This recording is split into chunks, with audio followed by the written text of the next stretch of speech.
All right. Looks like we're going now. Right. Yep. Okay.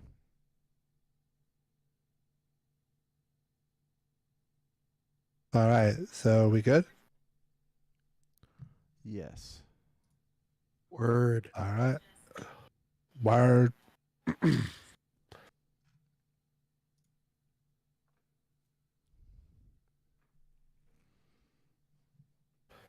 We are live for episode 56 of the Guild of Conquerors Corner podcast. Today is Thursday, April the 14th, and I am NotRyanFox here with my fire team, which consists of Jared, Slayer of the Lightblade.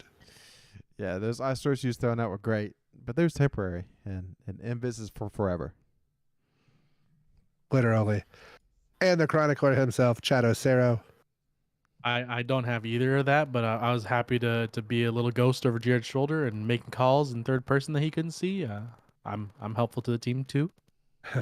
And I helped. And if you're watching on YouTube, don't forget you can take us on the road via Spotify, iTunes, and other podcast services. Make sure you subscribe, unsubscribe, resubscribe, click the bell, turn on notifications, yada, yada, yada. Follow us on Twitter at DestinyCCPod. Send a spongy friend request so we can play games together.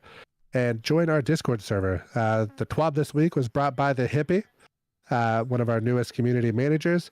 But you'll hear more about that from Jared later. For now, we're going to listen to the intro music from our favorite link, at Week of Time G on Twitter.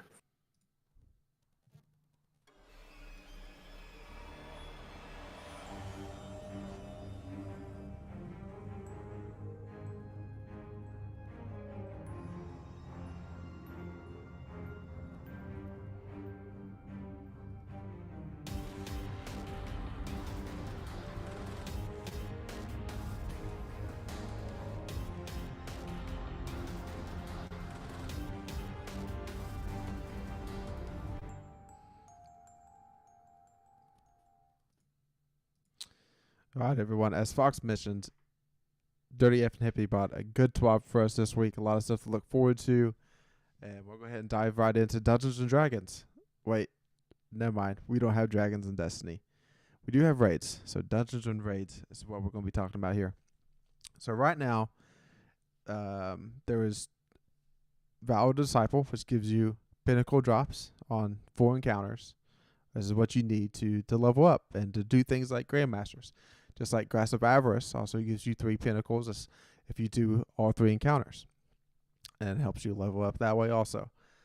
So, right, that leaves a lot of dungeons and raids that's in the game that we really don't play that much because there's no pinnacles to go get, and we kind of like might have already had the loot, or really not looking forward to going back and trying to grind for the loot. That's all because we're kind of losing our time, and an average player could easily be losing a lot of time if they're trying to get to stuff like Grandmasters, and going back to Last Wish is not really helping you power grind in order to do some of the in-game PvE stuff.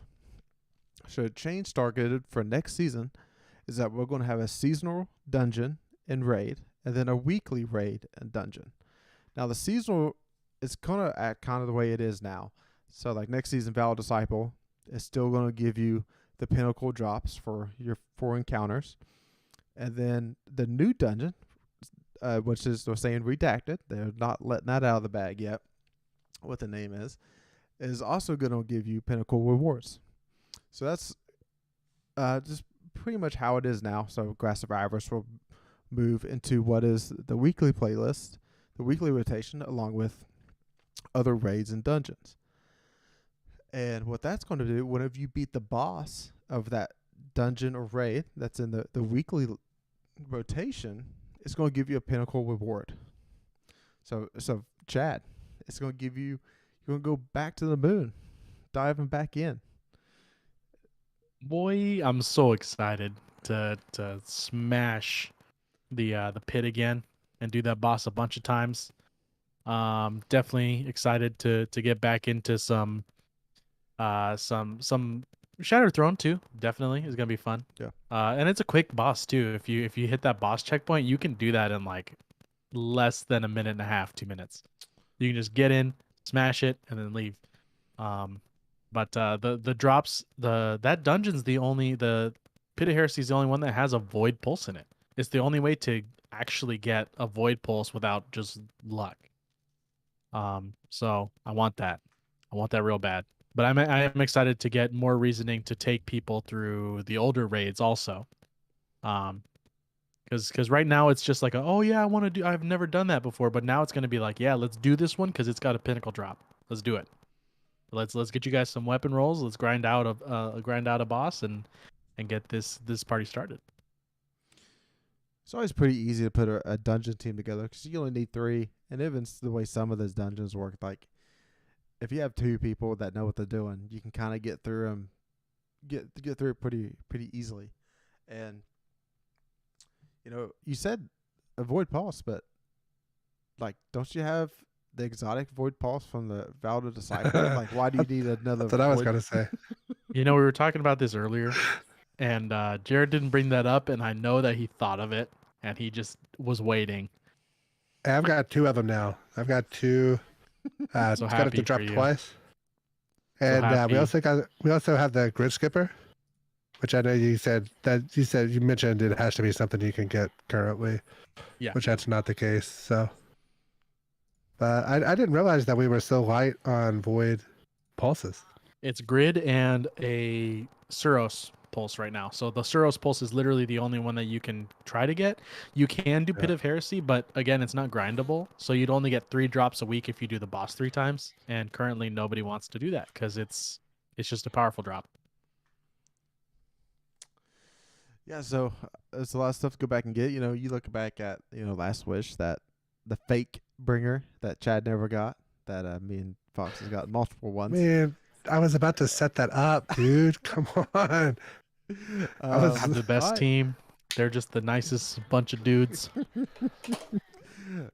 some crypt. I had it already. Let me hold on. Let me still do it. So, guys, since we're going to be going back into these raids again, were there any weapons that you never really got that you were looking forward to trying to get whenever these raids we get to run them again? Because I have anything. I have like at least 6 of those fake bringers from Morgoth on the Last Wish raid. See, man, I had it ready, Jared. Yeah. Yeah. But in all seriousness, which was there any? Mine was the scout rifle from the Tanix raid that had like the redirection. And I never got the great, the trusty and the whatever the sniper was from that raid. I never got that. Like, was it like Heritage? No, Heritage was just the shotgun, right? Mm-hmm. Yeah. Succession. It's whatever. Succession, yeah. Succession. There was something that was the high impact reserves and reconstruction. I thought it was Reconstruction Forpal was the role to get. Maybe that's what it was. Yeah. Maybe that's what it was. Yeah. I think anyways, I got it with reconstruction recombination. Mm-hmm. So that's not really great for boss damage because you're having to kill other stuff in between. But those were the 2 I could think of that I was looking forward to, unless they put like new perks on them or the intrinsic perks or whatever, and then that's gonna be a whole new grind. Yep. I don't know how that'd be very interesting to see how they implement that. There'll probably be a lot of people. I like this last week. I think I did like 16 Grandmasters, and I got 2 palindromes to drop, and only 4, and so 14 plug ones, and those plug ones were garbage that I got. So if it's not craftable, it's gonna be like what? Like, we make fun of Chad's RNG, but my current run of RNG has been really bad in game. Has it been as bad as Chad's? Yeah. It's been very bad. Yeah. Yeah. Yeah. I don't know what. I know. I always thought Chad was a little dramatic about his RNG until I really started paying attention, and it actually is. It actually is pretty poor. Thanks, guys. Not to mention, like, we haven't been running the raid that much because we've been doing Grandmasters and getting prepared for those. Like, that doesn't help either. But overall, these changes look great for raids and dungeons moving forward into next season, and probably the way to like take some of the old content and give it some new life to that way. Like I was like playing today. I'm like, what really is there to go do by yourself? And like this might give me incentive to go into some of these older dungeons and try to solo them.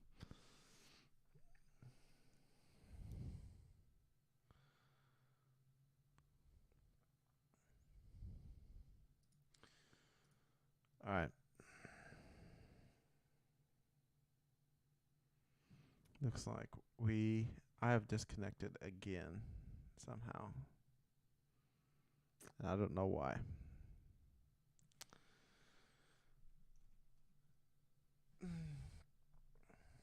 All right. Pausing. My goodness.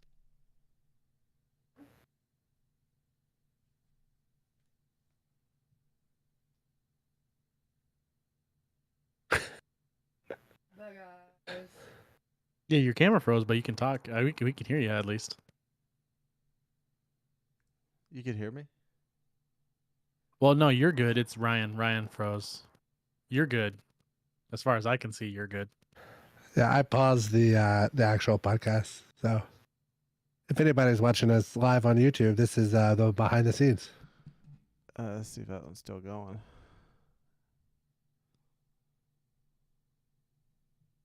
Oh, there's Ryan. So how did the I'm YouTube back how did the YouTube keep going then? I don't know. because I don't know. What's it? I'm hitting resume in 3, 2, 1. All right, so overall, good changes. Look forward to Raids and Dungeons and get some of the old content back in there to where, you know, maybe there's a reason to go back and try to solo some of these old dungeons that I really wasn't into soloing at the time they was relevant. And, you know, Fox, is there any, like, are you ever go get into soloing dungeons, you think? Nah, man, I'm not a nerd. Oh, okay. Well, I say that mindset really comes in, you know, well whenever you're the last guardian standing and have to take a boss and champions down and multiple ads by yourself for like over 20 minutes straight. So just keep that in mind if you ever want to get better at the game. Allegedly. All right. Allegedly. No, in real talk, I like this game because I like to play with my buddies and the people that we've met along. So grinding something out solo, if it's not for a weapon roll, then I'm not going to do it. Yeah. For an emblem, if you got to say pick a weapon and any roll you wanted on it, if you like flawless the dungeon, like a solo flawless, Yeah. any weapon from that dungeon, you could like design your perfect roll. Yeah. Then I would be much more likely to do it. Man, I wonder, you talk about gatekeeping a weapon. That might be an uproar on Reddit. It might burn down. Or maybe Yeah, but I mean, if it could still drop randomly, yeah. like I'm not saying you get extra perks, but I just get a pick from the possible rolls, and just take the RNG away by being good at the game. Then I would be much more likely to do that. But like, you know, Pitt, you had that stupid room with the ogres that was just not fun unless you were a hunter and could go invis or something. You know, it just wasn't fun to do. And then you had the next room where you gotta babysit the plate. But back in the day, you guys were duping those orbs. Yeah. Now there's no more orb duping, so it's gonna be a lot harder to do. Yeah, it's been a while. I just don't have a lot of interest in it. Yeah, I haven't been in Pit of Heresy in a long time. I really don't even know how that would play in the current sandbox. I mean, it just shows you that it wasn't very good. Because if it was good, we'd still do it. Chad disagrees on that one. All right, on Tuesday, the 18th, I believe. Yes, the 18th, April 18th. There's going to be a kind of major update, and there's going to be a lot of patches on some activities and stuff going on that's in game. It's kind of just like a mid-season update here. It's kind of what we're getting. And the first thing that we're going to get into is like the Wellspring attack, and they're going to fix an issue that during the Master Wellspring, when an object It's completed with only a few seconds left on the timer, but it still wiped the team. And of course, I think that makes you go to orbit. And then added a failsafe to the carrier options, like when you have to go pick up those orbs and go dunk them, to keep them from going through the floor, which continues to be an issue. And some other things going on, but you talk about stuff that is like relevant, valid to Cypher Raid. Rolk would sometimes not transition from the DPS phase when you have to go back down and start dunking again and trading out the buff, which would result in a wipe. So they're fixing that. Trials of Osiris fixing the issue where players were not receiving expected rewards on post-flawless wins. There's no mention of the what was the card people was using if they've already gone, the confidence card, I believe. Maybe what confident. You was getting adept weapons even though you wasn't flawless and you had a flawed card, and when you got past 7 wins. So if they want to, hopefully they just make that into the game regularly, and I'll be in there playing trials on the weekends to try to get one of those. And here's one that we've talked about a lot, that like when you're trying to type in game and you're getting the messages of you're typing too quickly and it times you out. That supposedly should have been fixed today. So they and they also added a virtual keyboard support for consoles. So there's PlayStation and Xbox users. You now have a keyboard that comes up when you click in the chat, I guess. So you click on it and then it comes up, and then you gotta go individually to each letter and press A or X. No, they made those little keyboards for the Xboxes at least that look like the chat pads. The not the flip phones, but like the yeah. The sidekicks, the T-Mobile the sidekicks. Yeah, exactly. I haven't used one of those since the Xbox 360. I think it's the last time I had one of those plugged into controller. I never had a chat pad. I just got pretty efficient just scrolling around with the stick and the A button. No shame. Immune. For some reason, people were resetting their artifact after they unlocked all 25 artifact mods, and it still cost Glimmer. So I guess they're going to fix it now where it's not going to cost Glimmer, but I don't understand the point of resetting if you have everything unlocked. But apparently there's a reason, and they're getting that fixed. Destiny 2 has officially left the PC Game Pass as of April 11th. So if you want to play Forsaken, Shadowkeep, Beyond Light stuff, you actually have to go and buy the DLCs. Yeah. So on Tuesday, I want to mention Xbox. Microsoft is having that big spring sale this week, and I think most of them are at least 50, if not more, % off. Okay. While Jared's talking, I'll look it up and see. But I think that's lasting for another 5 days or something like that. So if you do play on the Windows Store as opposed to Steam, then you should be able to see that. But I'll get you accurate prices right now.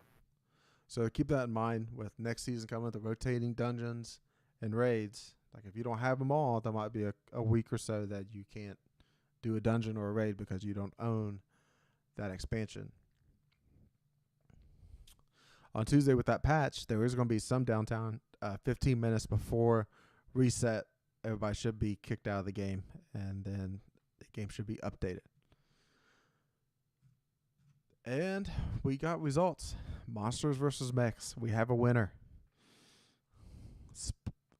It was a nail-biter. It came down just to a few votes. 52% to 48%. The Mechs won. Monsters lost 2 years in a row. So maybe they don't even show up next year. Maybe they try to do something else. Well, they just say next year we're making the Monsters. There's no voting.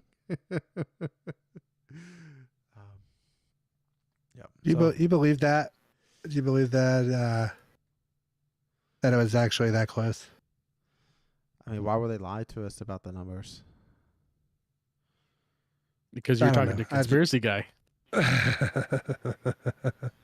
me, it just seems it just seems unlikely it was that close because I don't know anybody who thought, like, we pulled the Discord server and there wasn't anybody that thought it was that had voted for the other. That's So a very that's small why. sample size, sir. Any scientist would be very ashamed of you. Well, I mean, A, I'm not a scientist. I'm a podcaster. I B, know.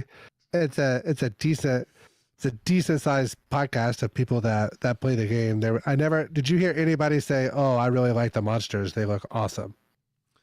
I seen a couple people. I On wasn't really Twitter, asking. but yeah, that's about it.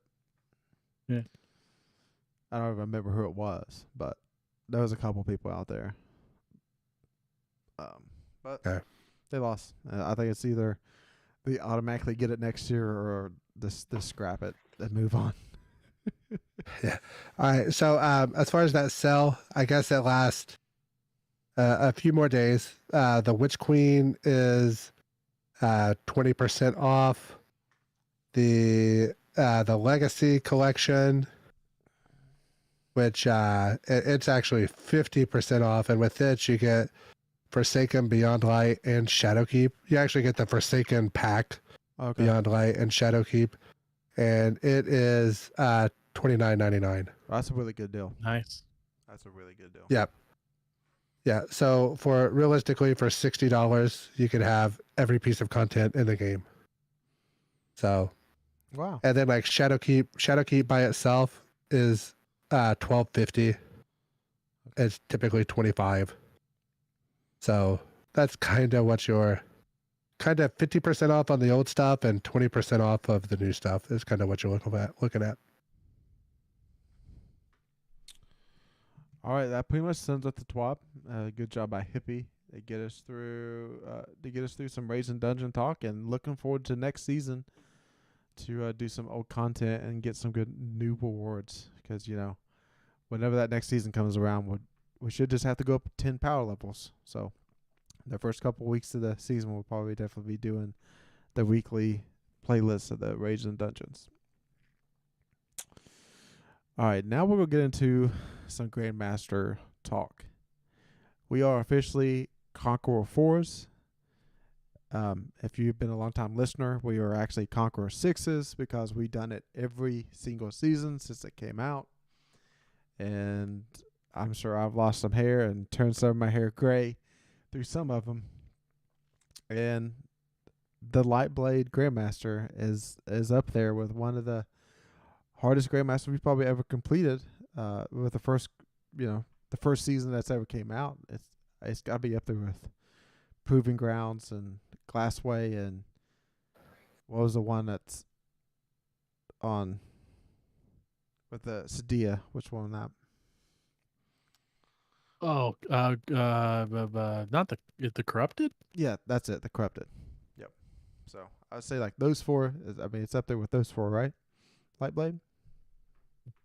Yep, I would say that. It was so hard. It took us. We didn't beat it till our third try. It was so hard. Yeah. So leaning into this acute burn stuff, I don't know. I think Grandmasters might be easier this season than the previous ones because of acute burn. Are you all feeling that way, or am I just like we just gotten so good at Grandmasters that it is what it is? So last season, didn't we beat them all our first try? Yeah, I think so.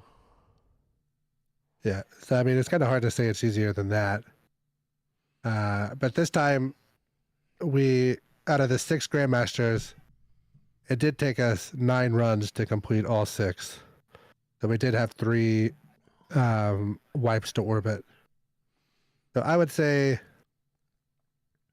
that this was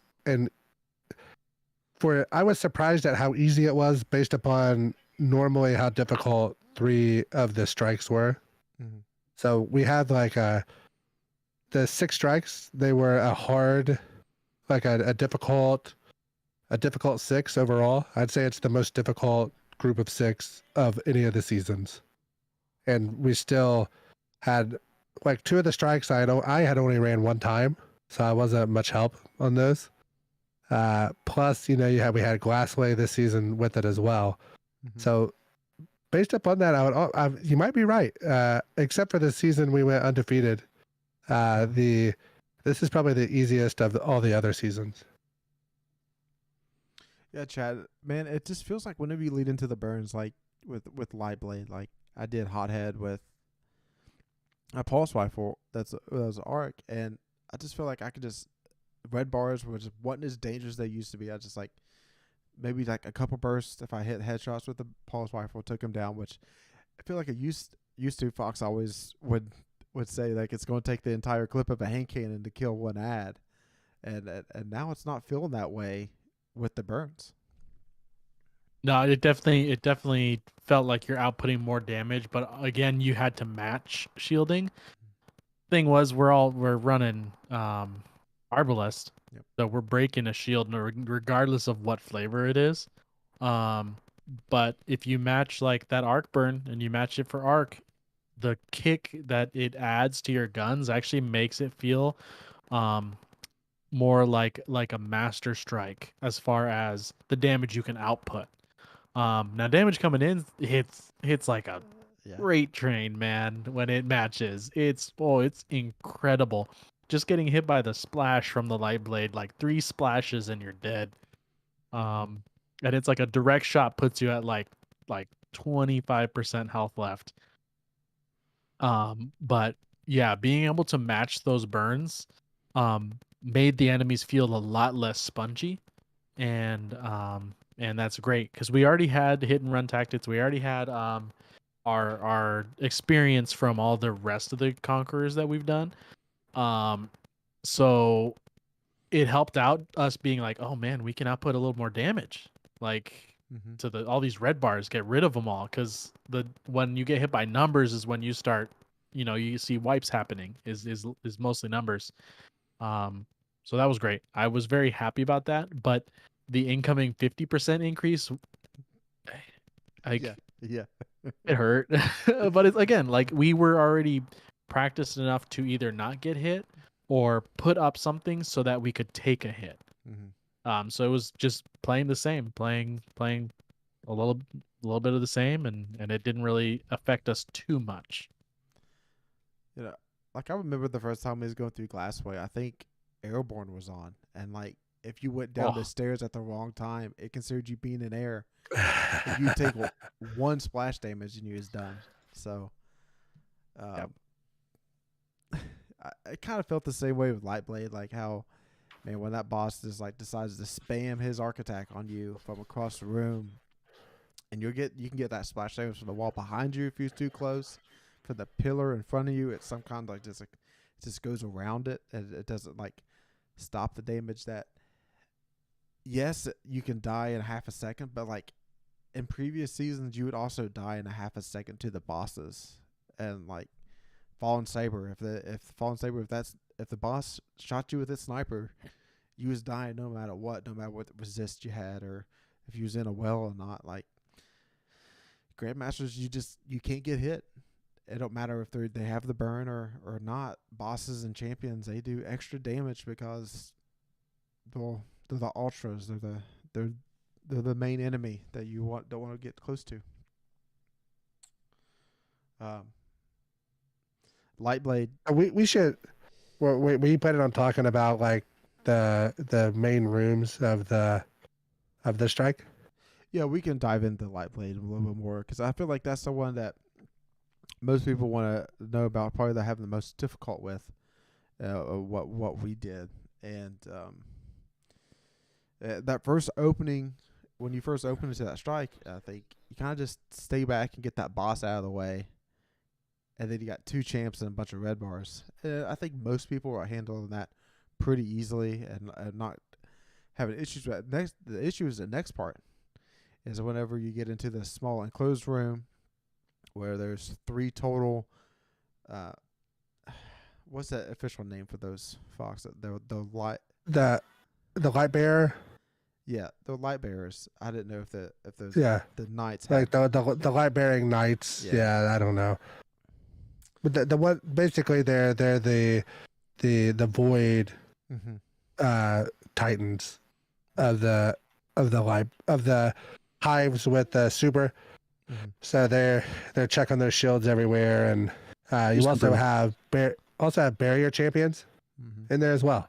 Yep. So you kind of are trying to balance that. So we had one Titan, one Warlock, and one Hunter. I think the Titan and the Hunter were both Void, and I was running Stasis Warlock.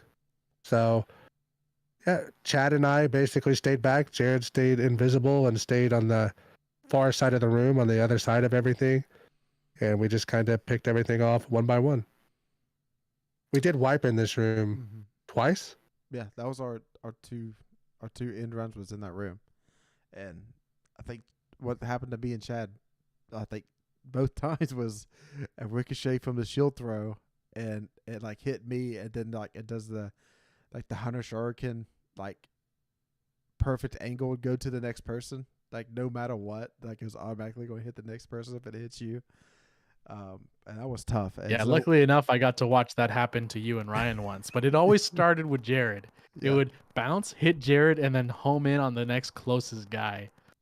Yeah, I was just standing there, like literally in the corner of a stairwell, minding my own business, out of sight, and all of a sudden I die. I was like, what is going on? Yep. So I think what me and Chad decided to do was put on suppressor nades to kind of just like to stop them in their supers, so they just spamming their shields, keep them from throwing their suppressor grenades at us. That was also a one shot if he was too close to it. Yeah, they are tough to deal with, and suppressor nades, the Hunter super, Hunter smoke.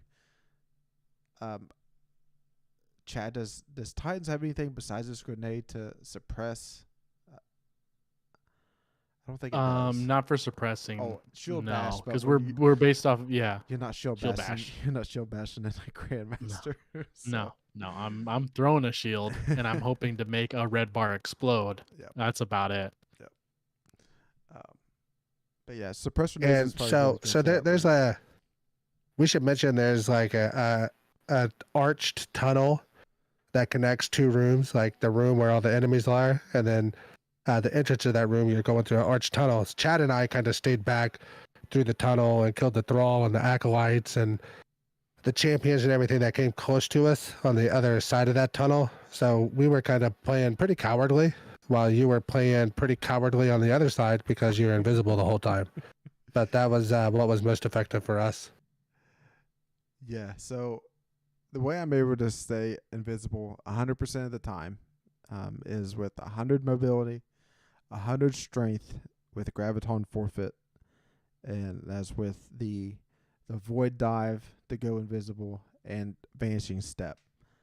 I'm able to continuously loop those for forever with that build. So if you're having trouble getting through Lightblade, if you have at least one hunter with the ability to stay invisible for forever, can go a long way, and that's kind of what it ended up helping us too. But the reason I'm on the other side of the room there is like you can get those knights half health, and then they dodge behind the corner, and then where Fox and Chad didn't have the vantage point, and because I was on the other side of the room, I could see it and break shields, and having everybody with Arbalist and everybody able to one shot a shield is huge. I feel there was like probably 25 anti-barriers and only 3 unstoppables in this Grandmaster.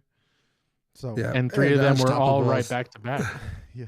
Yeah, and you're fighting them at such a distance that they're not even really much of an issue.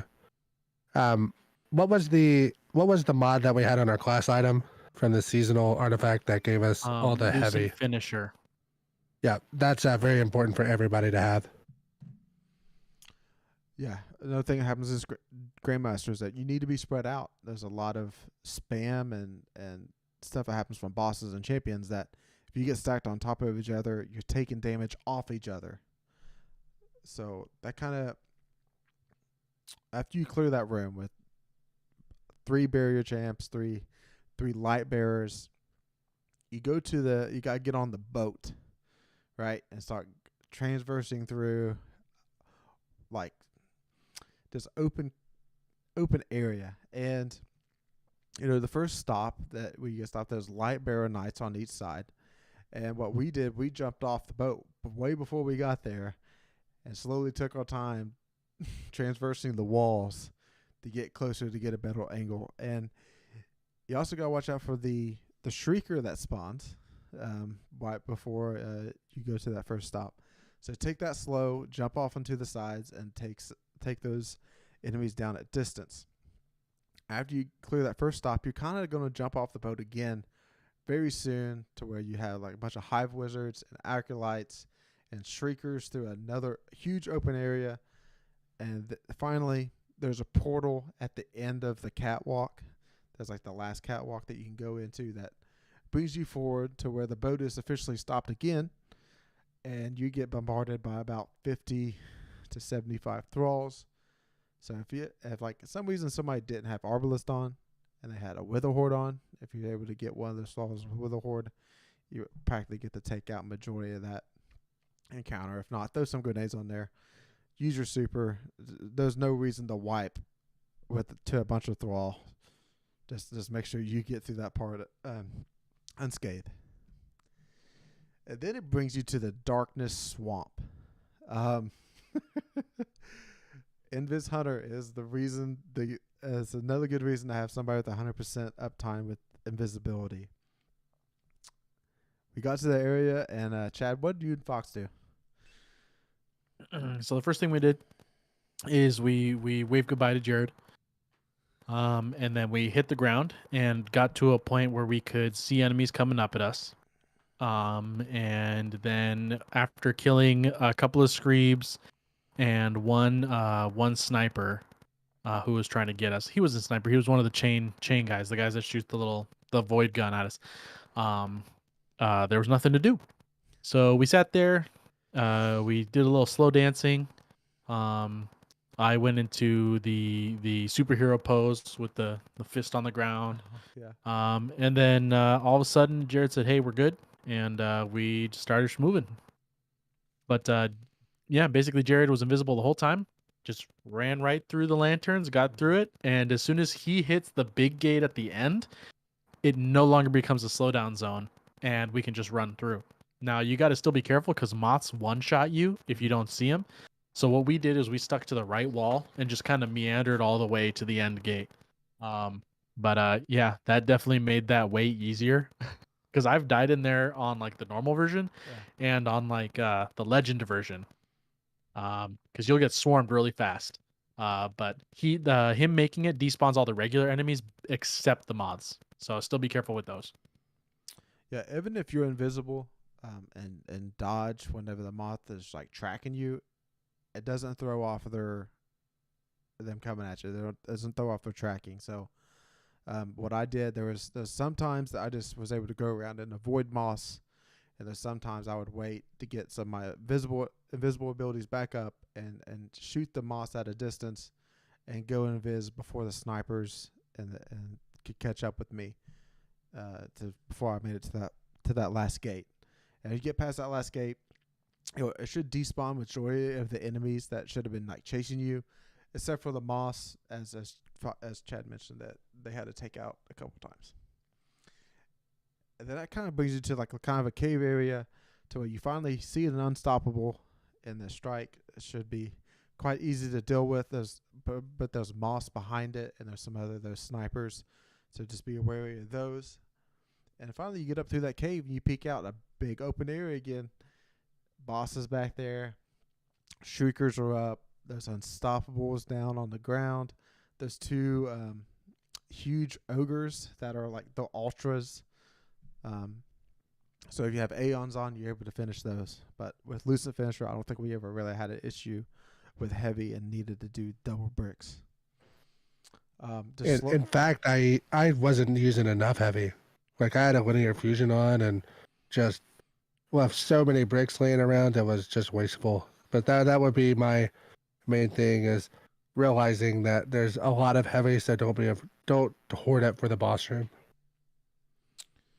Yeah, so you're gonna take your time with that open area. Stay up top until you've filtered down the amount of enemies are there, and definitely prioritize if those shriekers open up, definitely take those out before worrying about the ogres that are underneath of you. And then finally, you get to the boss room, and we got to the boss room at like 30 minutes into it, and we Yeah. and we I think it was we just were over. between 30 and 32, somewhere around there. we was definitely slow, as we talked about. We took some time jumping and making our way through it, and Fox. I think he played. Of course, you had to do it during the campaign, but he didn't spend a lot of time of like when it was there with the Nightfall, and it's just a strike that we don't know it completely in and out because this is our first time doing it as a Grandmaster. So finally at the boss room, and basically I told him like we need to spread out as much as possible, and just like with a lot of other bosses, like take it down for a while, then like a wave of ads are going to spawn in between. So practically every 6 of the boss health, there'll be a wave of ads of some sort. And then the first wave is kind of tricks you. It's just thrall that come out. That the first 6 you take down, and finally you get him to a third of his health down. And that's when a Lightbearer Knight comes out, 2 sword arc shield Lightbearers come out, a bunch of exploding thrall, acolytes. And that's kind of when we started ramping up the deaths at that point. And but Fox, your eye stories did come in pretty well whenever all those ads start spawning at once and start chaining that freeze. Yeah. So there's kind of 2 levels in the boss area. The arena is circular. And then there's like the whole bottom floor with like a kind of a platform in the middle where the boss spawns. And then there's kind of like a ring that runs around like 3/4 of the top area that you can use to run around. I kept throwing my turrets on that platform that's in the middle of the bottom level, which worked out really well because it was kind of hitting everything from multiple angles. So it was able to shoot like the entire circumference of the room and the radius because the room's not super large. So I didn't have to worry about, hey, is this trying to focus on one side or the other. And then doing that, trying to keep everybody alive because you got some champions and stuff that eventually spawn in and stuff there with you. It was working out really well because, I know Jared had mentioned kind of the boss spawns major waves at like 66% and 33% of its health. And then in between each of those, he spawns like a mini wave as well. So that was just kind of what we would kind of, it being my first time, we could have, now that I know the strike better, I feel like that time wouldn't be as much of an issue because we could whittle it down more efficiently and quickly to deal with those ad spawns. Yeah. This is another time when Arbalest, as we bring up again and again on this podcast, how great that weapon is right now. It one-shots a barrier shield, so it breaks it. And then on top of that, if you keep shooting it, you're doing that extra 50% damage with the Arbalest.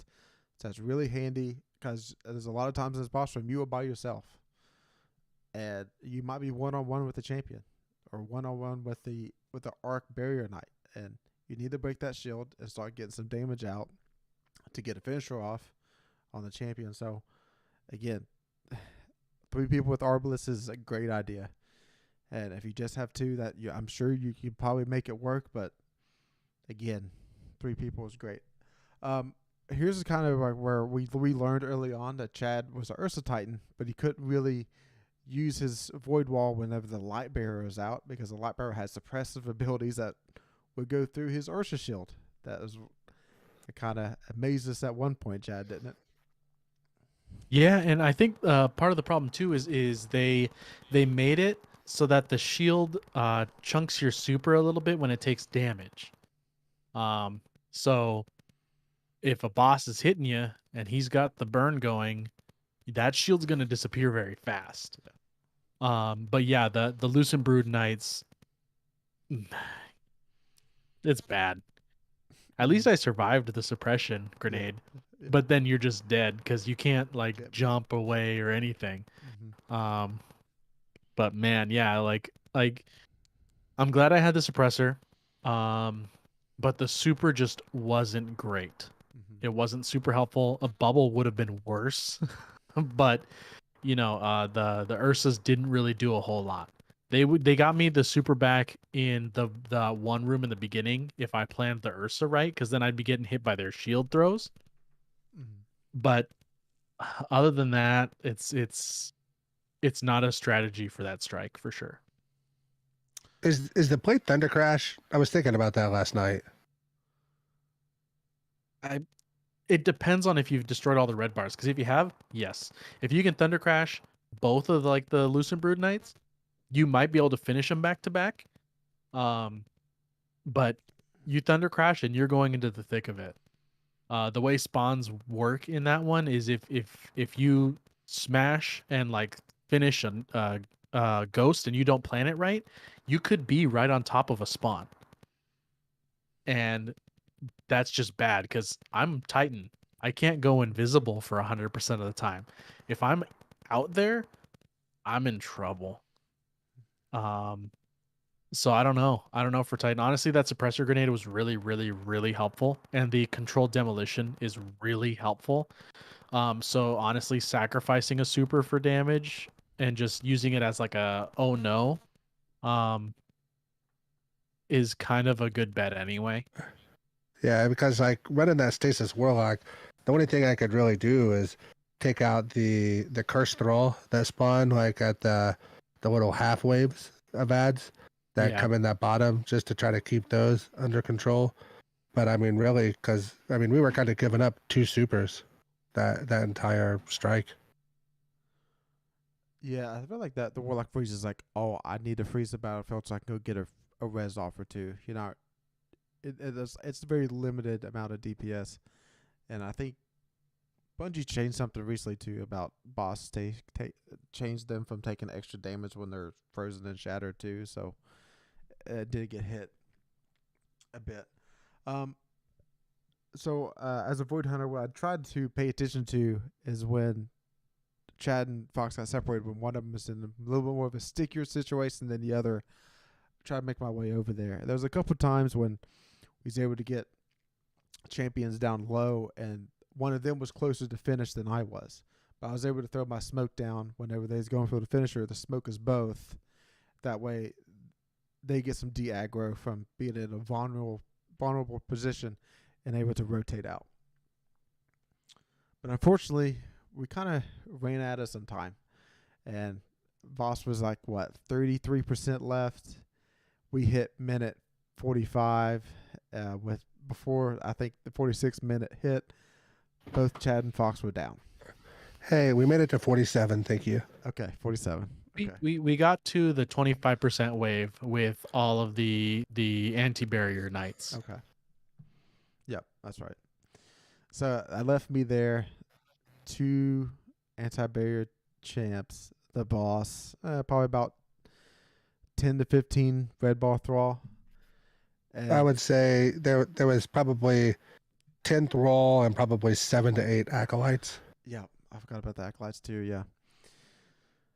So I started running laps, going Invis, and just smoking at every corner and kind of setting it down as a trap. I didn't do the shatter. I didn't do the void dive. I did it just where I just threw the melee at my feet. And the reason for that was that it aggroed the adds to that spawn. Whenever you get close to it, it would actually explode and do some damage. And that was an easy way to conserve Arbalist and my hothead to just use my melee ability to do that. So I literally spent the next 25 minutes taking out ads, plinking, scaring Fox a few times with some of the the damage that was getting thrown at me. But I was able to get it done. And we were Conqueror for us at the end of the day. And again, to celebrate those wonderful duty bounds that we got the drop that I'm sure one day will be meta, right? Yeah. Oh, that was fun. It was a fun strike. It was very challenging. It's something that if I wasn't an Invis Hunter, I don't think I feel like that room, if you didn't have an Invis Hunter, it'd be very difficult to complete for the most part. I think you would need a lot more stasis.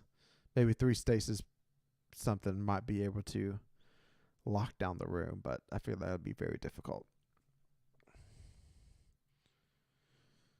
But, Oof, 3 stasis warlocks with double turrets. yeah. I mean, yeah, it'd be really rough. 100 discipline. Like Yeah. you'd have to spec into just the grenades. Mm-hmm. I don't know, but man. yeah, I think the hunters are back, man. I think they're back. Yeah, I definitely do think like Ryan did say it, and I think it was a little bit true. Is that when there's supposed to be 3 players, but one of them doesn't exist, it does aggro towards the other 2 a little bit more. But it's still a safer bet. Like as long as the other 2 can kind of get away and know that they're going to be aggroed a little more than by the boss specifically, you can kind of plan for it. I think if we went through it again, we would do a lot better in that boss room. But literally, we made it into that boss room, and we didn't have any other tries. Like we just were there, and then watched Jared beat it, and so it'd be different going back. But yeah, it's Invisible Hunters for sure are a very, very good play. I'm looking forward to this strike coming back around because I definitely want to get back in there and get like a what I would call a real completion in on it. So because we could definitely get to the boss room in somewhere between 20 and 25 minutes, which would give us a long time in the boss room, and I think we'd be much more efficient in the boss room, kind of seeing it once. Mm-hmm. Yep. Yeah, if you haven't trouble with it, like do the normal way to understand when the ads spawn. Just get yourself familiarized with that, and then just spread out, right? Like I don't think like anytime you ever like was on top of somebody, I feel like there was like so much splash damage that was coming your way that it was a bad idea. For the most part. Spread out, keep moving, and just rotate. And everybody needs to rotate either clockwise or counterclockwise. Try to keep everybody moving in the same direction.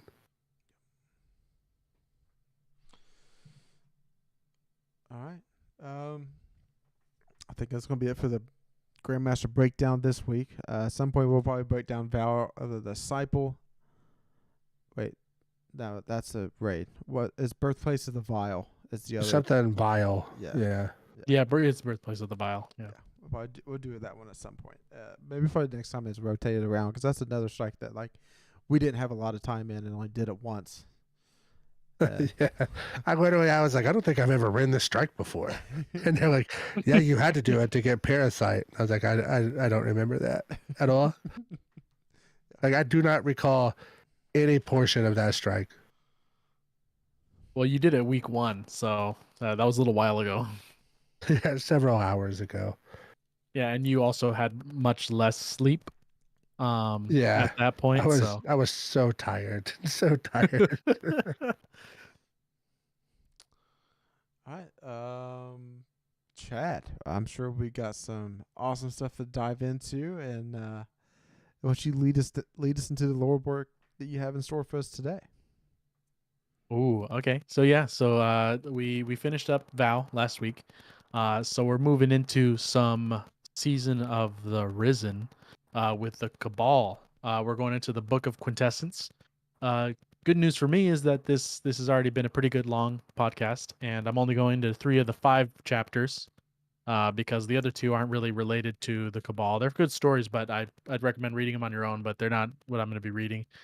But it's all going to be about the Risen, and it's going to be, if you haven't played the seasonal story, which is 4 weeks ish long, the last 2 books or the 2 books after this one is going to be a little spoilery, but I'm assuming by now that people have played through the seasonal content. So the first one is called A Pith. Keidel's feet stubbornly refused to touch the floor. She, at least the loose approximation of her body, floated inelegantly in the Scion's mindscape. She reached out for purchase as a bit of geometry drifted by, but her hands were as intangible as smoke. She growled, "Can you increase the clarity?" She spoke aloud. An indignant chirp filled her mind, a flutter of yellow, the tensile sensation of bending green wood. Then try harder, she said, not without affection. The floor of the mindscape buckled and then rose to meet her. There was no sensation as she stood upright. She took a step. The space swirled around her, dense, gaseous, like walking inside a headache. She peered into the gray, unimpressed. Her tour of the arena where the Guardians and the Lucent Hive would fight was proving disappointing. Is this all there is? The Scion sent her telepathic explanation. Hosting lightless beings in a Scion's mindscape was like holding up a hazy mirror, reflecting what was held inside. It would be different, more tangible for the Lucent Hive, for the Guardians. For those with the light, she sighed, and as she did, a yellow glow lit the mist around her. She turned. Far above her manifested the immense visage of Dominus Gaul. Dirty white storm clouds swirled to form peaks of his armor. He burned with light from within, triumphant, even in defeat. She shook her head. A guardian with the synaptic spear would be able to destroy this aspect, but she was lightless, and could never share the mindscape with another. She looked up at Gaul's beatific face with rising anger, ashamed that her image of him was so magnificent. The Scion sent her a sharp warning in response. Regret, guilt, danger. She understood. You face what you bring with you. Gaul's image parted, revealing Torabottle, shining proudly in the night sky. Keidel tried desperately to change her focus. She willed into being Ignovun and his ridiculous tusked helmet. Commander Zavala and his cohorts, the holders of the blood treaty, but they were faint and small against the open sky. She searched herself for strength, and Umun Arath's form rose unbidden before her, blood pouring from her wounds, howling in victory. Keidel drew back. Torabottle withered in the sky, its greens and blues fouling to reds and blacks. Keidel choked on the stench of corpses, piled on fields of ash, seas clotted with rot. Dark smoke poured from her dead world and framed the screaming face of Xivu Arath. And something loomed from behind it, something new. Xivu Arath towered in the sky, but now her father's corpulence spread to contain all she could see. His finery was tarnished, his purple silks dripped with rank saliva, his gold armor caked with pus. His form swelled grotesquely as it surged toward her. His wet mouth opened, lips slick with sweet fat. His bulging eyes stared wildly at nothing. She saw the floor of the mindscape rise and transform into a barrier. The Scion was attempting to block Callus out. No, she commanded, her voice tight. The barrier dissipated. She walked closer, moving to meet Callus's figure. The floor reformed tentatively beneath her feet. Callus bellowed, and for a moment she was a flea on her father's enormous body. She moved through his cloudy form within his flesh, the air thick with rancid stink of wine and blood and vomit. She fought her way inward, through the billowing foulness of him, pushing deeper against the gagging smother of his heart. Her form began to lose definition. It threatened to be absorbed by the fetid system around her, and she fought, and still she fought, until she reached the center where a form stood at peace in brilliant clarity. Her tusks studded with gems, her armor glorious, her eyes clear, her muscles strong. There you are, Keidel whispered and smiled at herself. And we skip to Chapter 4, Shutdown. Crow pulled up his hood and watched as the Guardian's ship roared out of the hangar to race after Keidel's flagship on the way to the Scarlet Keep. He kept to the shadows as he made his way up to the helm, pushing through the throngs in the bazaar with an easy grace, inconspicuous even in his recognizable garb. His light movements bellied the twist of guilt in his stomach. Saladin had requested him to handle recon on the mission, and yet here he was, creeping instead through the tower like a common thief. There would be consequences, of course, but he would accept that. We all have to make sacrifices, he thought. He held his breath as he opened the doors to the Sisorium. As they clicked shut behind him, he threw back his hood and allowed himself a sigh and a smile. Crow looked up at the Lucent Hive suspended in holding tanks, not dead, but certainly not alive. The Scion sat in its chair, twitching faintly, its long fingers moving as though tracing through water. Pulses of blue energy radiated out from the Scion's skull and into the depths of the machine. I've got some good news, Crow said pleasantly to the Scion as he passed. The Scion, as always, said nothing. Crow didn't mind. It probably took all its energy to keep the hive preserved well enough to skim through their memories. This war is over, thanks to you, Crow continued. They sent the Guardian, and when the Guardian sets out to do something, it gets done. The skin on his neck prickled at an old memory. Believe me. Crow approached a display interface covered in Cabal runes. He paged through menus until he saw the familiar Vanguard symbol nestled in the corner. He pressed it, and the language on the screen changed. He shook his head in wonder. Imagine what we will be able to make in the future when we're not busy squeezing secrets out of the hive. Crow frowned, looking up through the holding tanks. After all this ugliness is behind us, he said, and resumed scrolling through the menus. Now how do we shut this thing down? He found his answer in a hidden directory of commands. Security, override, shutdown, immediate. He paused for a moment, imagining what Saladin's reaction would be, but he, of all people, should understand. After all, Crow said quietly to himself, the right path isn't always easy to find. Crow executed the command. He walked toward the Scion as the lights of the machine began to turn red in sequence. Let's get you out of here, friend, he said as the Scion began to stir. It blinked slowly and opened its eye. Crow smiled and waved. Good morning, he said. Would you like to go get some ramen? The pulsing current running through the tubes in the back of the Scion's head slowed, and Crow winced as a white-hot pinpoint of pain stabbed into his mind. Speaking a single word, clear and impossibly loud. Stop. The machine sputtered, sparks erupted from the central hub, cracks spiderwebbed across the holding tanks. Electricity arced from the control panel, and Crow staggered backwards. Without warning, the energy current in the tubes suddenly reversed. Waves of blue quickly flowed back toward the Scion. He was pulling at the cables connecting him to the chair when the first blast of feedback hit him. His body spasmed with pain. Wave after wave of psionic energy pounded into the base of the Scion's skull. His muscles stood out in sharp relief as he pulled against the cables, his hands desperate, claws, his face stretched with terror. The pulses thrummed faster and faster, and the Scion began to scream a high, thin noise.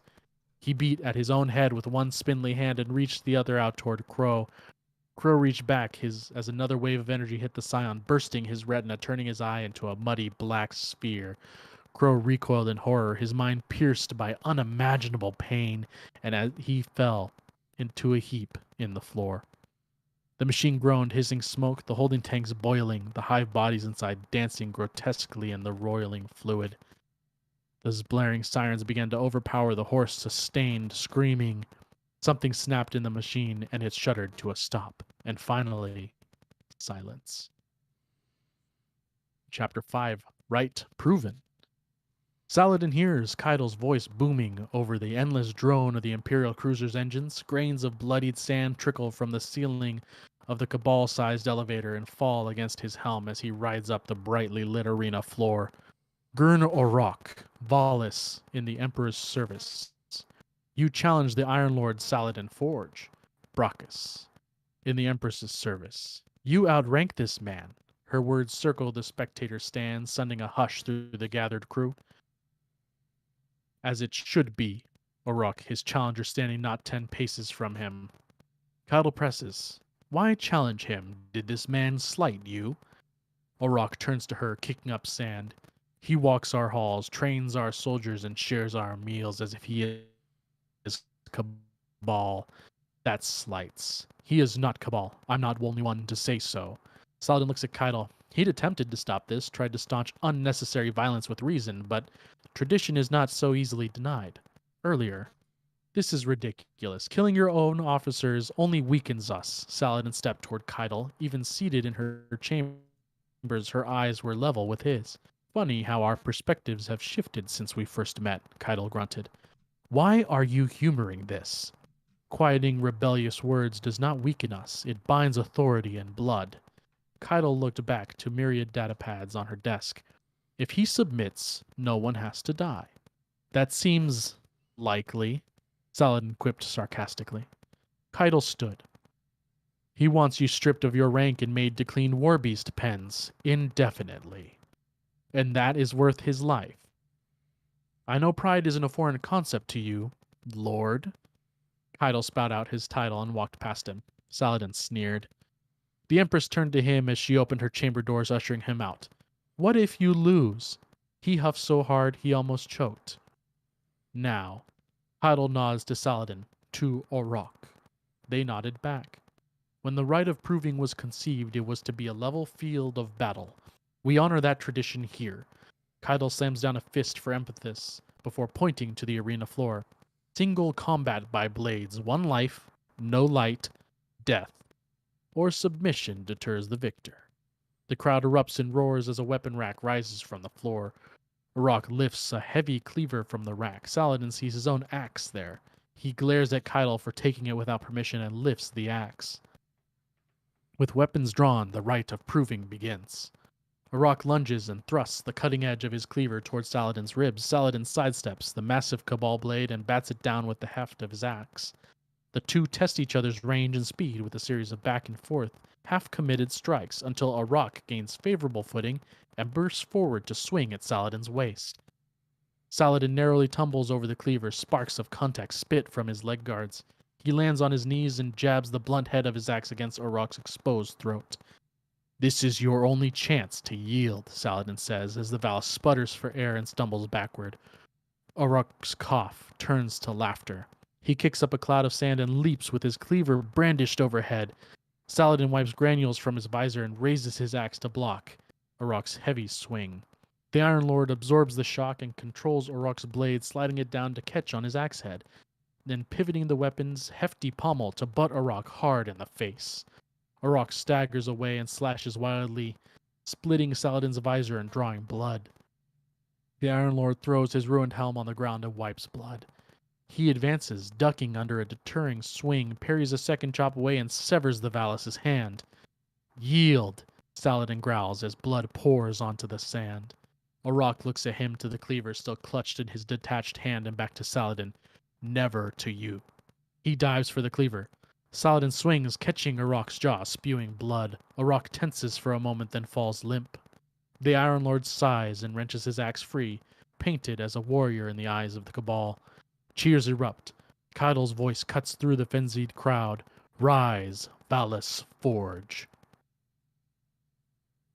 Now that is the most recent thing in the season. We heard a little bit about it. We didn't hear the battle that happened, so it's good to read about it. But we heard a little bit from Keidel herself in a radio broadcast after you finished the story. So it's cool to see that he kept telling the guy, "Dude, back down or I'm going to kill you." And he's like, "Nah, man, I'm going to kill you." And he was like, "Okay, never mind. I'm just going to kill you then." And went for it, and that was it. Just killed the dude dead, super dead. I wish, I know it's not his fault, but I wish he would show some more effort into recreating what Iron Banner is, and it's kind of been the same for how long, you know? And it's going to take him it's going to take him going to the Cabal for us to get an Iron Banner update. Don't we need to spend our tokens this week, or we only got one other week of Banner? This is the second to last week of Banner with tokens. So spend them, or at least half of them. Yeah, I spent all mine. I'm like ranked.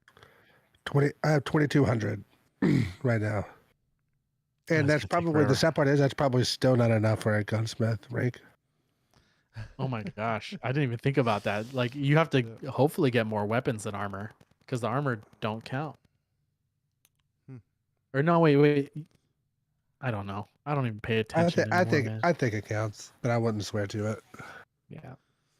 I don't think I'm gonna get a reset on the gunsmith, but that's a different conversation.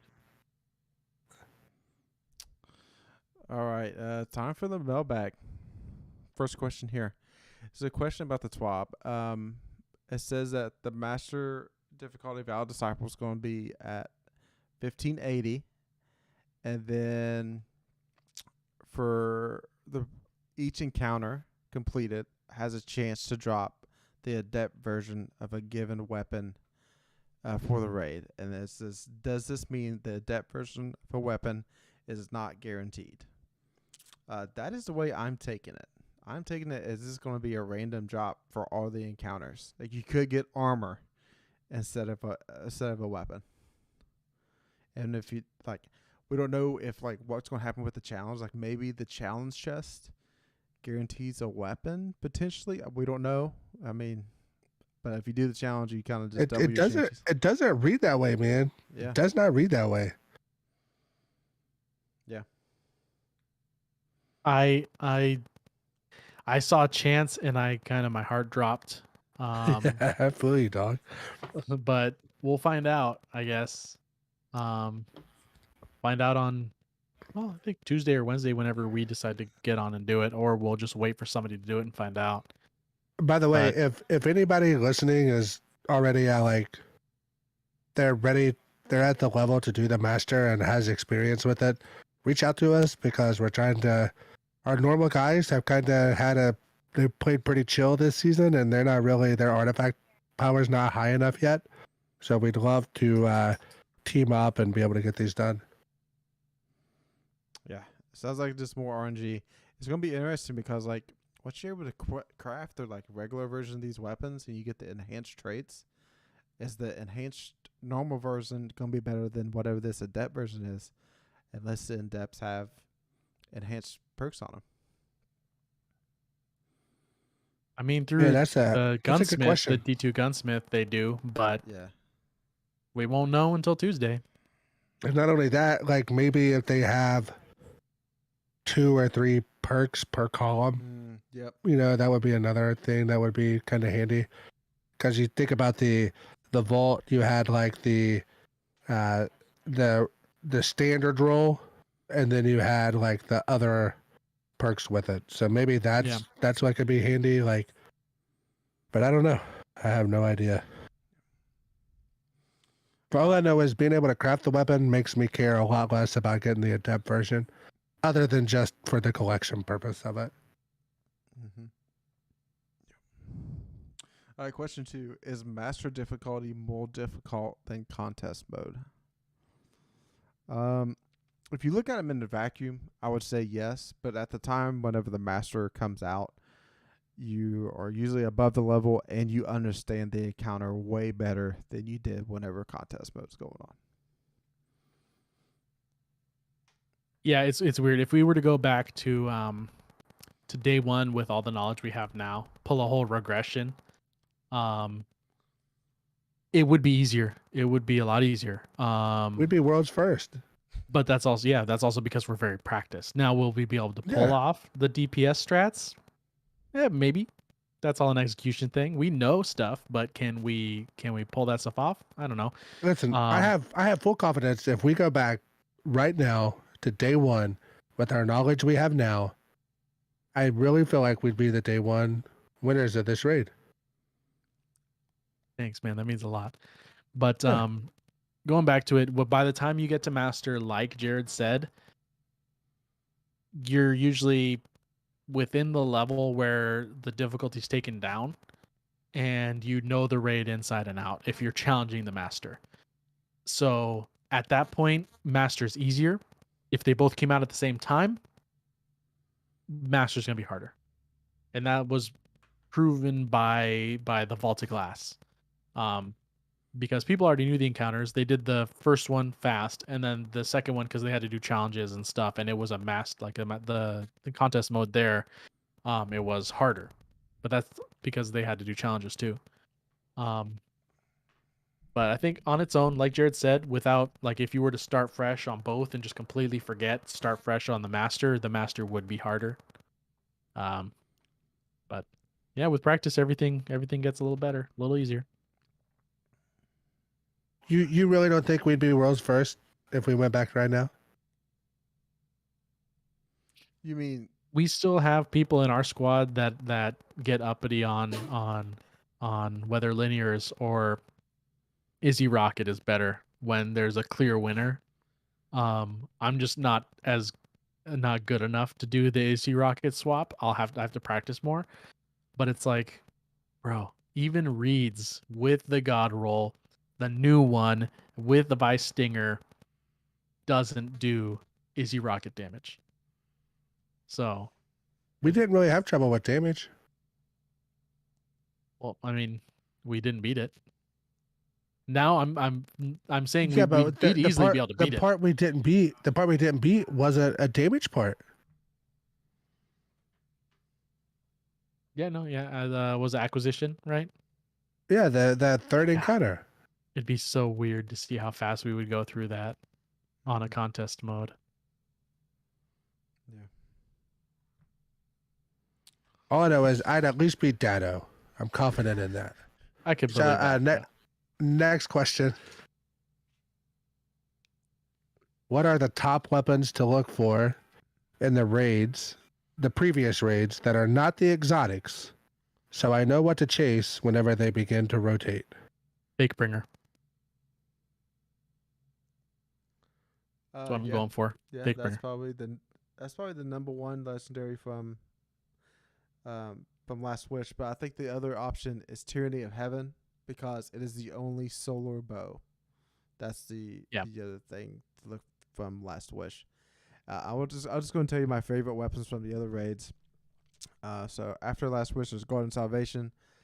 To me, the Reckless Oracle, I don't know what it is about that auto rifle, but I really enjoy it. You can get Outlaw Kill Clip. It's a lot of fun. It's a very unique sounding auto rifle too.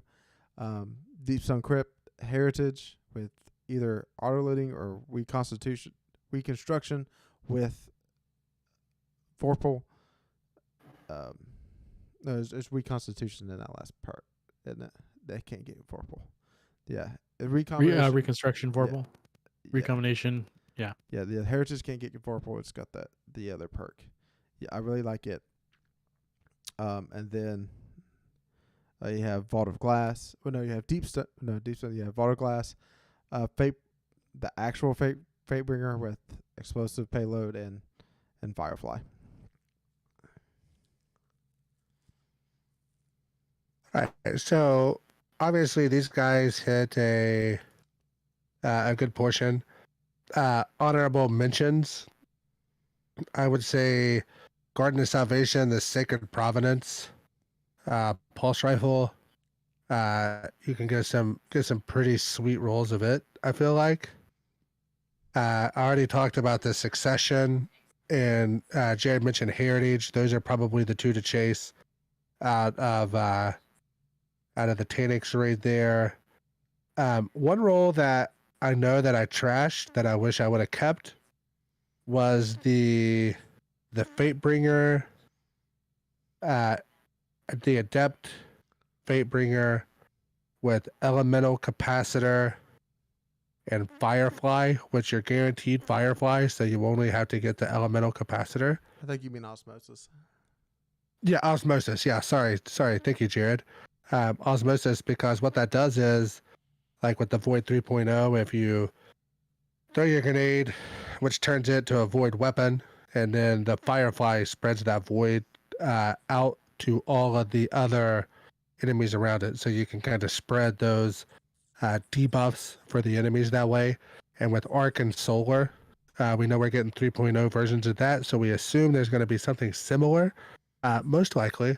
So I think that is what I'm going to be looking for.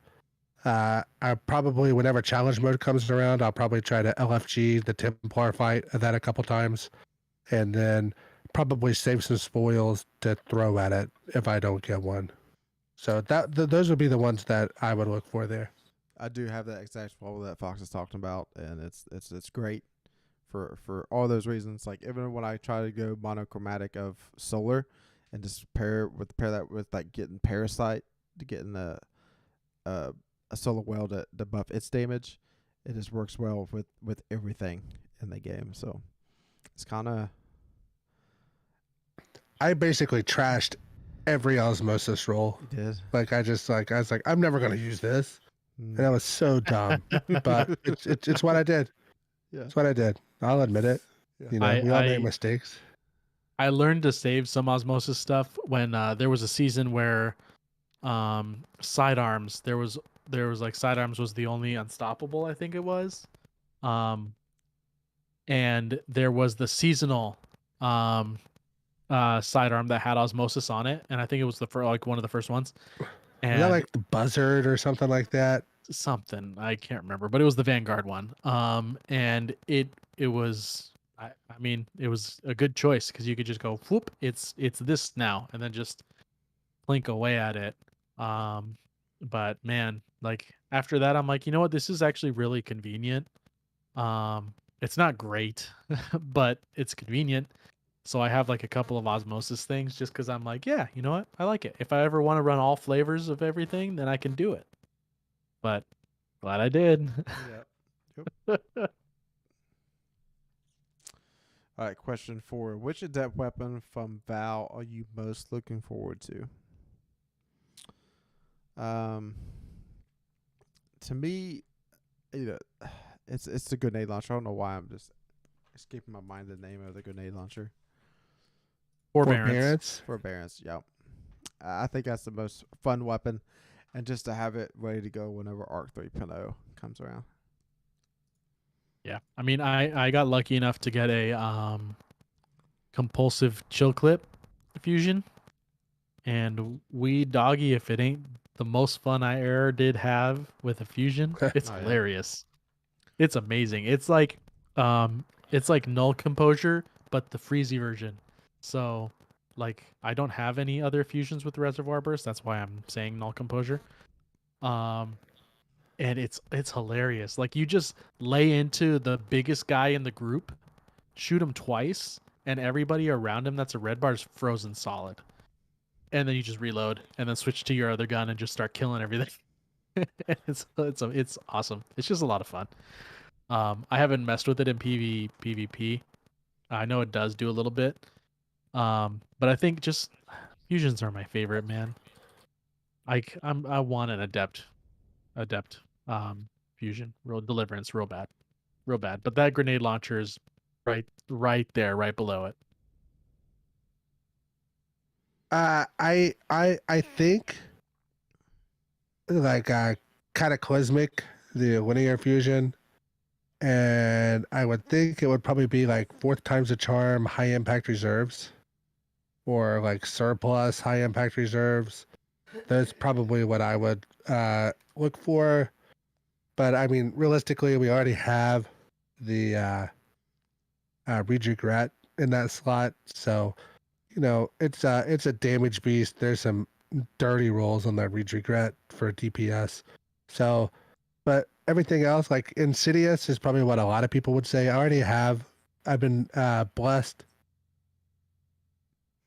by the RNG gods to get the 5 red bordered weapons of it to be able to craft one. So I'm ranking it up, and I'm going to tell Chad how sweet it is whenever I get it all the way ranked up. Hey man, I have 3 different raid weapons at 3 of 5. That's pretty good. And now I'm gonna start getting the other ones to drop. I just know it's all right. Question 5. Is PsyOps the best seasonal activity since the menagerie? I enjoyed Sundial I don't know. more than PsyOps. Yeah. Oh yeah. It's definitely it's well below Sundial. I mean, the changes that they made to it, to Battlegrounds to make it made it better. And I think part of it is the novelty of the Hive Guardians, the Lucent Brood. But you know, at this point, I'm not going out of my way to play them. But I'm not mad at them like I was the Battlegrounds. But yeah, no, Menagerie was head and shoulders above PsyOps for sure, and Sundial was also far above this as well. All right, so I kind of disagree. Imagine that. So Menagerie is number 1. Number 2, what was the season of the Splicer? What was that one where you had like the? Are you talking about the one where you actually did it as a 6-man, or the No, like the 3-man one? The Labyrinths. Was that what they were called? Yeah. They just had different names. I think those were better. The ones that were like the like ones you can complete in like 2 or 3 minutes. Yeah, Tartarus. And yeah. So whatever those were called, I enjoyed those more. And then I feel like PsyOps is at the very least like a 1B to the 1A of Sundial. Like if Sundial is 1A, then this is 1B. I don't feel like there's quite as much of a gap as you guys do, but I still don't think it's the best since the Menagerie. So we agree there, but rank-wise we disagree. Question 6. This is from one of my a guy that I used to play Halo with. I've known him personally for like 10, probably closer to 15 years, truth be told. And he messaged me out of the blue today, and he's like, "Hey, man, I started playing Destiny. Do you still play that game?" And I was like, "Well, actually, I play it basically every day. Have a podcast and write for a website about it. So yeah, you could say that."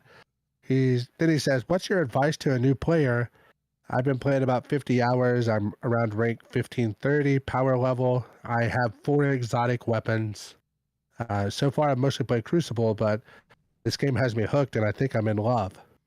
So I started messaging him, and I was like, he was talking about needing a hand cannon. I recommended Ias Luna from the Grasp dungeon, and he's like, "Oh, I already have that gun." And I was like, "Well, what role did you get on it?" And he's like, "What are you talking about?" So we had no idea there were random roles.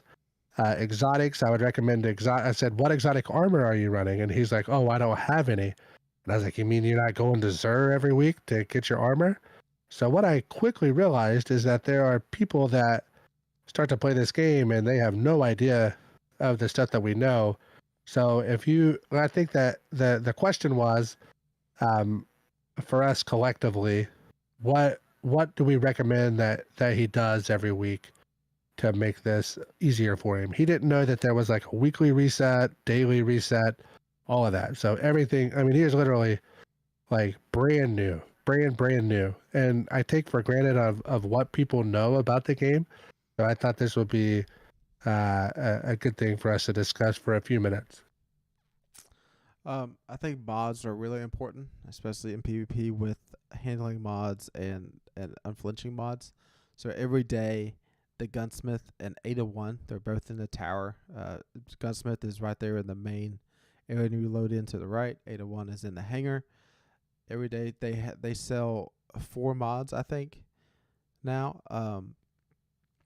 if you do not have it, just go ahead and buy it. If you have the currency needed to get them, just get every mod that you see that you're able to purchase.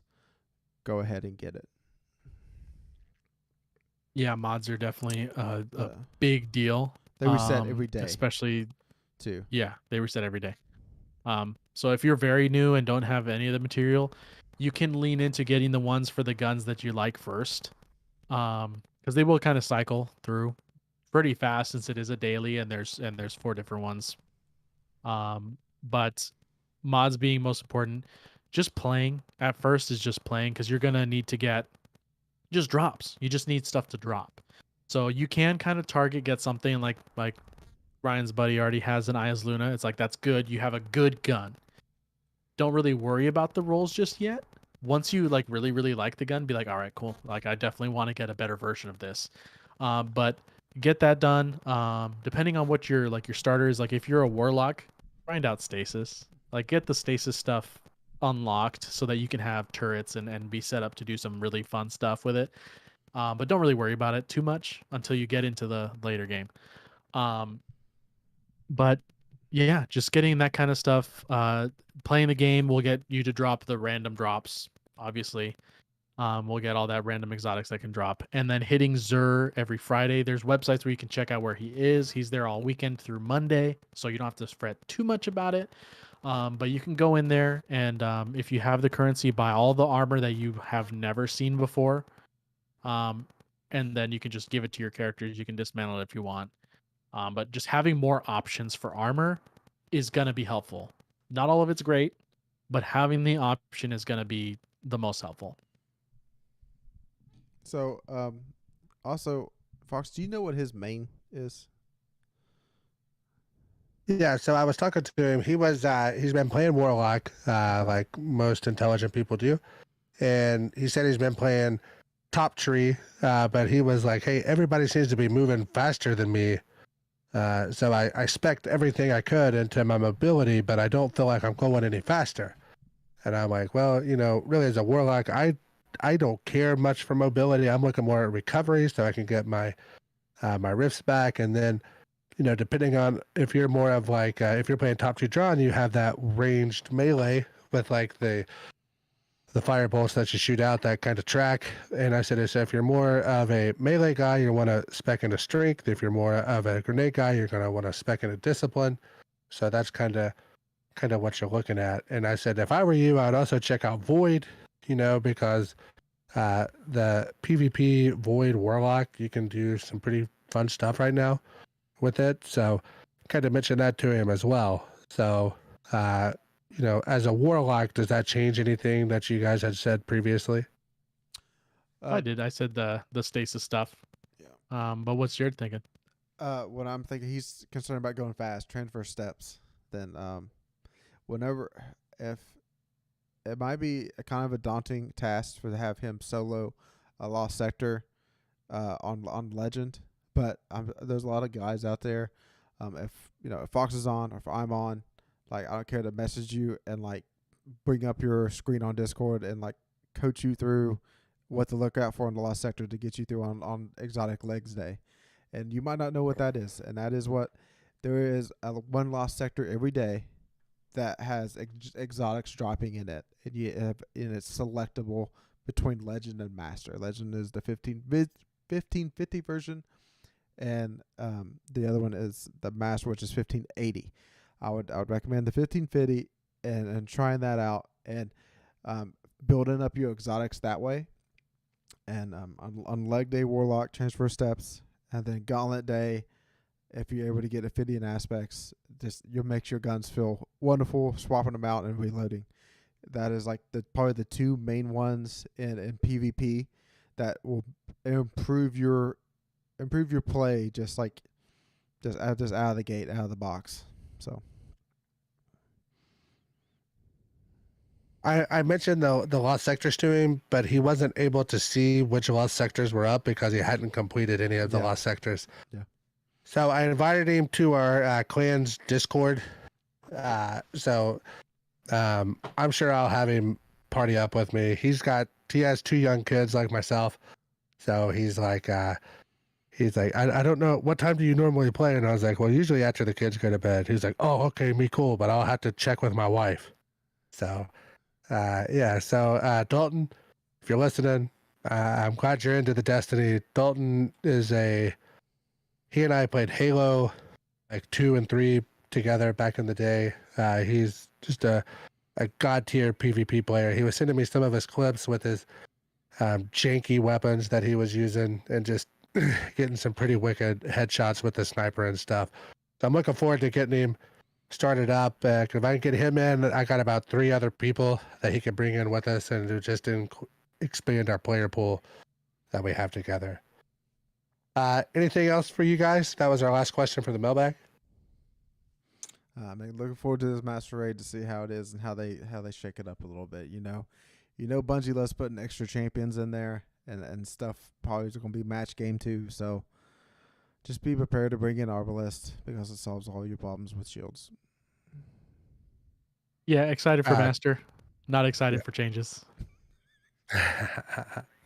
And don't forget that you can follow us on Twitter at DestinyCCPod. Listen to us on Spotify, iTunes. You can watch us live on YouTube every Thursday